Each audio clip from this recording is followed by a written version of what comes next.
আসসালামু আলাইকুম। আমি ফয়েজ আহমেদ আছি আপনাদের সাথে মাথা কমার্শিয়াল সেন্টার, রিয়াদ, সৌদি আরব থেকে। খিদমাত ট্রাভেলস এন্ড কনসালটেশন সেন্টারের পক্ষ থেকে আরেকটা ভিডিওতে আপনাদেরকে স্বাগত।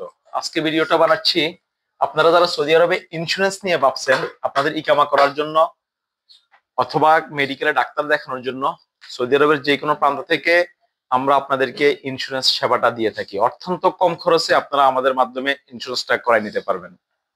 আপনাদের ইন্স্যুরেন্স, যে কোনো ধরনের insurance, A class, B class, C class এবং ইন্স্যুরেন্স করার জন্য শুধুমাত্রই আপনার ইকামা কার্ডটাই প্রয়োজন, অন্য কোনো কিছু দরকার নেই। আমরা আপনাদেরকে ইন্স্যুরেন্সটা করে দিব অত্যন্ত কম মূল্যে। যে যেখান থেকে আমার এই ভিডিওটা দেখছেন, সবাই ভালো থাকবেন, সুস্থ থাকবেন এবং নিরাপদে থাকবেন। ওকে।